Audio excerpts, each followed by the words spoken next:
If you're building out the next wave of AI infrastructure, Uh-huh. whether it's for a giant cloud provider or a supercomputer, the processor itself isn't the only bottleneck. Not at all. The biggest choke point we see today really is that gap between the processor and the memory. Right. It's what people call the memory wall. Right. And today we're looking at a company, Rambus ticker, RMBS, that is, well, entirely focused on selling the specialized chips that try to solve that exact problem. Exactly. We've gone through their Q3 2025 SEC filings. We've looked at the market research. And our mission here for you is pretty simple. Deliver a complete indictment snapshot. Okay. We're going to try to cut through all the noise and really detail the growth thesis, which is heavily driven by AI, but also the major risks you have to be aware of, and of course, the valuation context. And it feels like the timing is perfect. I mean, the demands from large language models have just made this need for higher bandwidth and lower latency completely unavoidable. It's unavoidable. And that brings us right to the core of their Q3 results.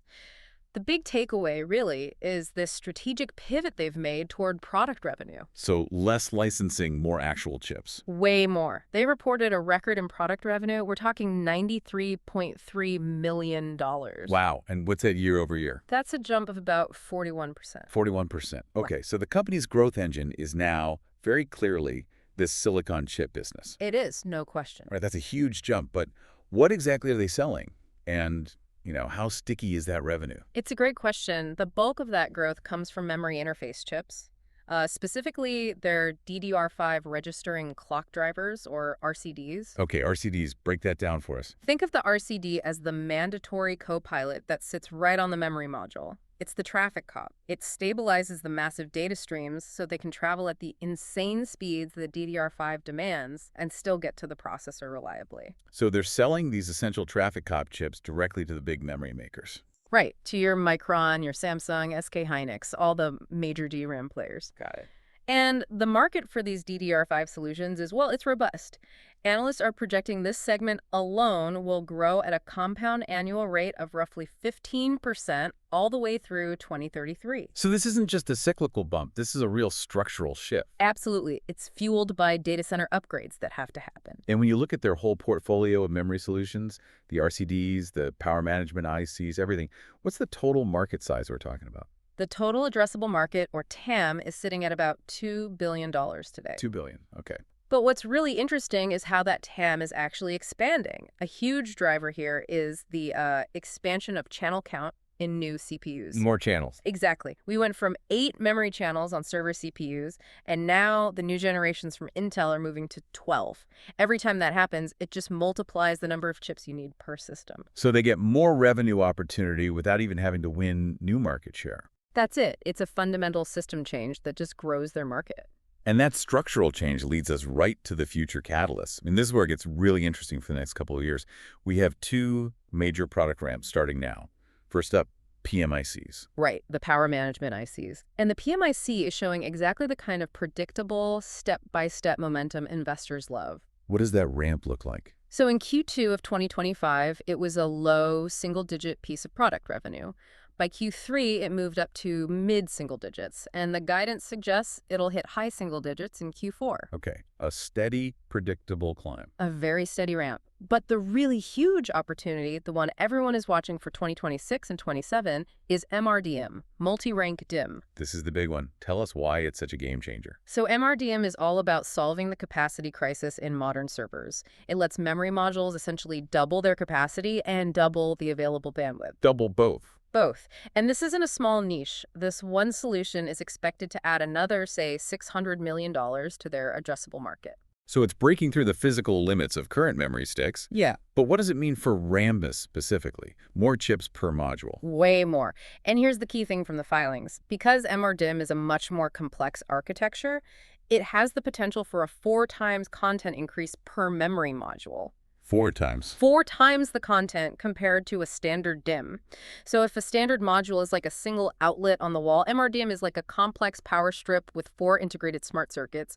Rambus gets to sell all those extra circuits. A 4x content increase is not incremental. That changes the whole economic model. When does this actually hit the market? It's time to launch with the next big server platforms like Intel's Diamond Rapids and AMD's Venice.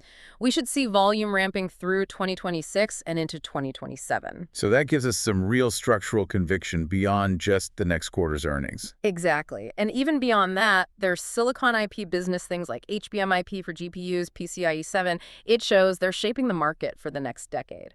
Okay, let's shift from that growth story to the balance sheet, because this is where the market got a little nervous in Q3. A little twitchy, yeah. The top line numbers looked good. Total revenue for the quarter, $178.5 million. Net income for the first 9 months, $166.6 million. Solid numbers. They were solid, but the tension really came from the valuation. See, when the Q3 results dropped, the reported EPS was 44 cents. The consensus on the street was 62 cents. Oof, that's a big miss. It's a huge miss, and that gap is the short-term market signal we have to look at. So the market just reacted immediately to that miss. Instantly. The stock dropped 6 to 9% right away. It's classic short-term volatility. The thing is, Rambus trades at a high PE ratio, around 43. So it's a premium stock. It's a premium stock, and the market demands that you don't just perform well, you have to outperform expectations.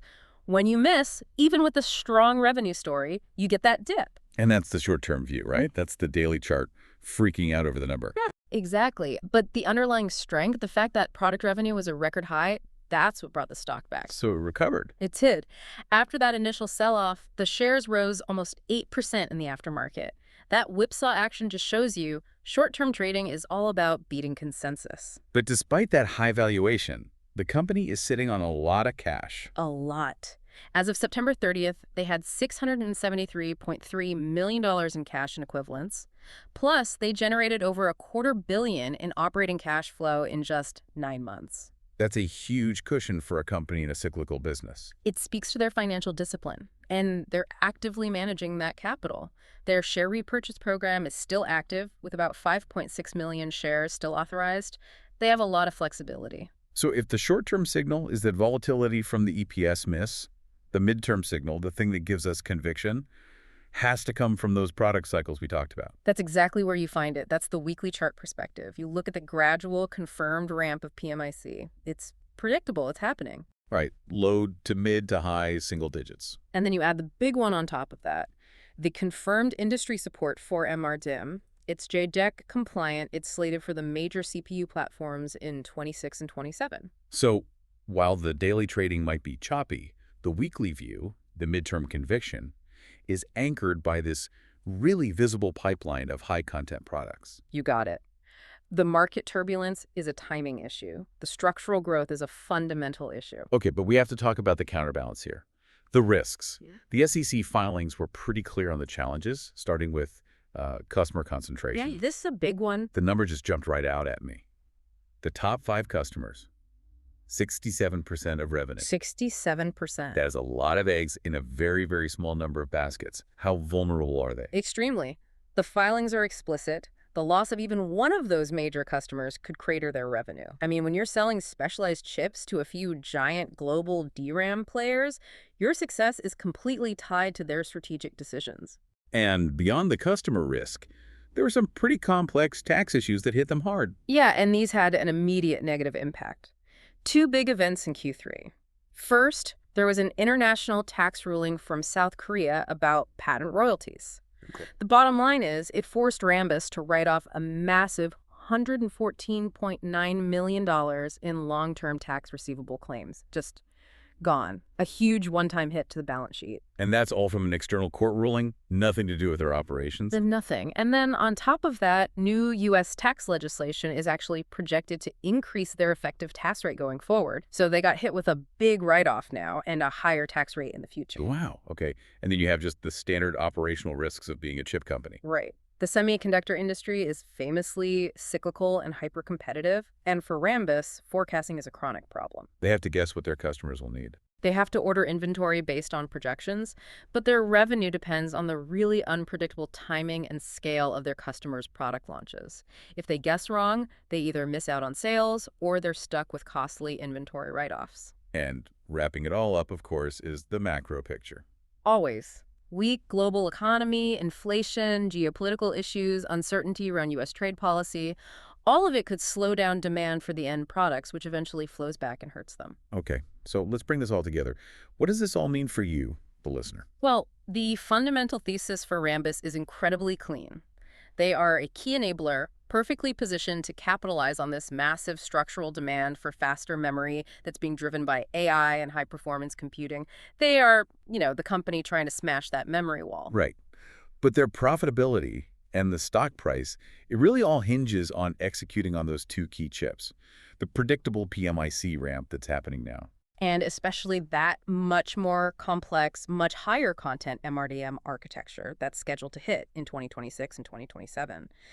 Being able to deliver on that huge 4x content opportunity while at the same time navigating these complex international tax laws and that massive customer concentration risk, that's the core challenge. It's a classic high-reward, high-risk situation. Which brings us back to that huge potential that MRDIMM offers. Given that this architecture is set to provide a 4 times content increase per module, and knowing the enormous unrelenting demand for capacity and speed in AI infrastructure, here's the question for you to really think about.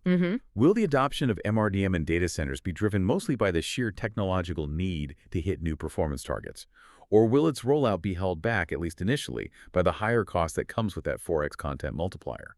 And maybe more importantly, once the big cloud players adopt it, how quickly does MRDIMM become the new necessary standard for everyone? That's a question worth exploring as these new platforms get closer.